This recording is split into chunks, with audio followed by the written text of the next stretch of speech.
Welcome to Ages of War, the channel where history's bloodiest battles and greatest empires come alive through powerful stories of courage, ambition, and survival. Today, we journey deep into the heart of one of Rome's most chaotic and transformative eras, the rise of Vespasian, a man forged in the fires of civil war, tested on distant battlefields, and ultimately crowned emperor amid the ruins of a fractured empire. As the Roman world teetered on the edge of collapse, Vespasian not only seized power, he wielded it to rebuild a world order. And at the heart of this brutal saga was a war like no other. The Jewish War, a violent uprising that would shake the eastern provinces and leave scars on history itself. The year was 69 AD. Known to us as the Year of the Four Emperors, it was a time of unprecedented upheaval in Rome. The death of Nero, the last of the Julio-Claudian line, left a throne without an heir and an empire without direction. Into that vacuum rushed ambition and chaos, for emperors Galba, Otho, Vitellius, and finally Vespasian claimed the purple, and civil war followed with deadly speed. Cities burned, legions turned on each other, and the once unbreakable empire fractured from within. While blood flowed in the streets of the capital, in the province of Judea, another fire raged. It was a war not only of armies, but of identity, faith, and defiance. In 66 AD, the Jewish population, long suffering under corrupt governors, heavy taxation, and religious insults from imperial authorities, had risen in full revolt. Roman authority was expelled from Jerusalem, and the rebels seized the temple, proclaiming a new age of freedom.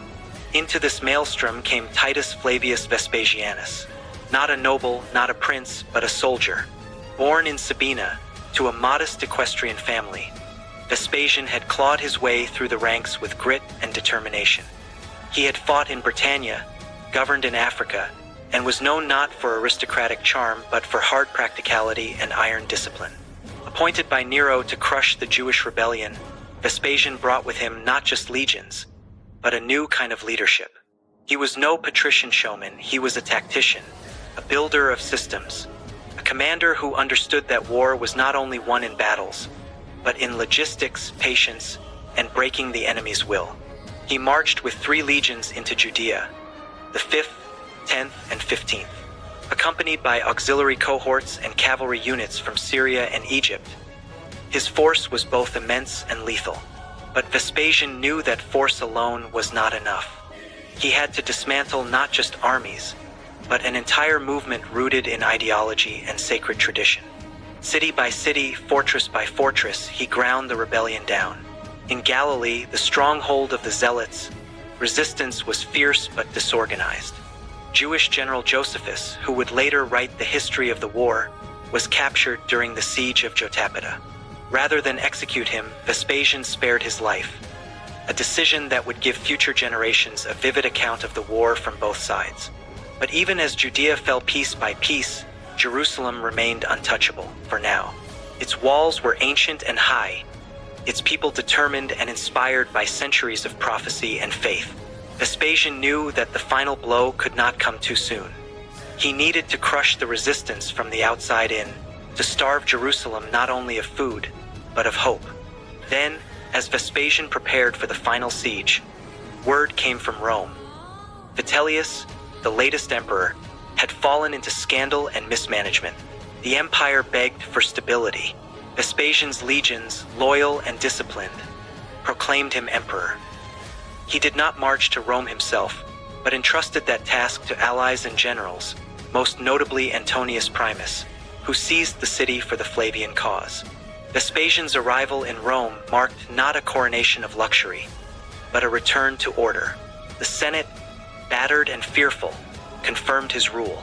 The empire, led by infighting, shaken by Nero's madness, and exhausted from betrayal, now had a man at its head who represented neither opulence nor ideology, but restoration. With the throne secured, Vespasian turned his attention back to Judea. He passed command to his son, Titus, whose siege of Jerusalem would become a symbol of Roman brutality and endurance. The siege began in April 70 AD. Titus commanded 4 legions with thousands of auxiliaries. Jerusalem was divided by its own civil strife, Zealots fighting moderates, priests fighting warlords. Inside the walls, chaos reigned even before the Romans arrived. The siege was a nightmare. Titus ordered the construction of a circumvallation wall, a massive barrier around the entire city, cutting off escape and supply. Starvation set in. Water was scarce. Disease spread. The air was thick with smoke and despair. Yet still, the defenders held. The Romans brought their engines of war, battering rams, siege towers, and catapults. Great stones crashed into the walls. Fire consumed homes. Day and night, the assault continued. The Jews fought back with equal ferocity.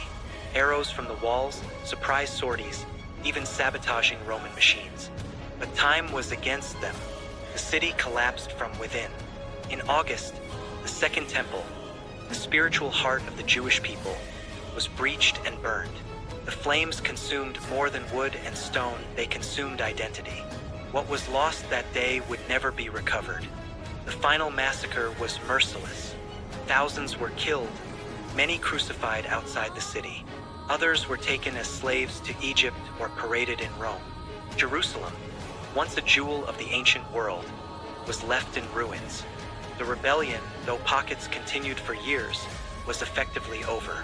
In Rome, Vespasian and Titus celebrated a triumph, a grand parade of spoils, captives, and spectacle. Yet there was no arrogance in Vespasian's tone.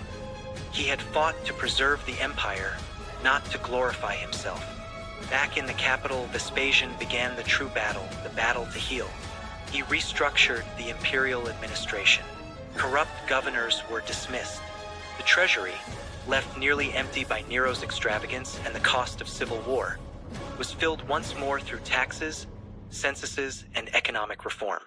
He encouraged merit over birth, promoting capable men from the provinces into positions of power, a break from aristocratic nepotism. His public works were vast. Roads, aqueducts, granaries, and temples rose anew.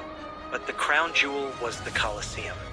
Built over the artificial lake of Nero's Golden House, it was a monument to the people, a statement that the emperor served Rome, not the other way around. Culturally, the empire stabilized. Writers like Pliny the Elder, Suetonius, and Tacitus flourished. Art and architecture returned to classical simplicity. The fear and decadence of Nero's reign faded into memory. Vespasian remained practical to the end. When his health declined in 79 AD, he made arrangements for succession, ensuring a peaceful transition to his eldest son, Titus. On his deathbed, never one for pretension, he quipped sarcastically, "I think I'm becoming a god." He died not in battle or betrayal, but in quiet strength, leaving behind a Rome that was stronger, more secure, and more united than it had been in decades. His reign would last only 10 years, but its legacy would last centuries. The Flavian dynasty he founded would continue through Titus and Domitian. His reforms would stabilize the empire. His war would reshape the East, and his memory would be that of a restorer, a man who built from ashes, ruled with reason, and never forgot the burden of power. Vespasian's story is not the tale of a glorious conqueror or divine monarch. It is the story of a soldier who became an emperor because duty demanded it. A leader who proved that true strength lies not in spectacle or fear, but in discipline, justice, and vision. If you've been moved by this journey into the heart of empire and conflict, make sure to subscribe to Ages of War Cross-Sword Scroll Fire, where the voices of the past still speak, and every stone has a story. Until next time, march with honor, remember the fallen, and let the echoes of history guide your steps.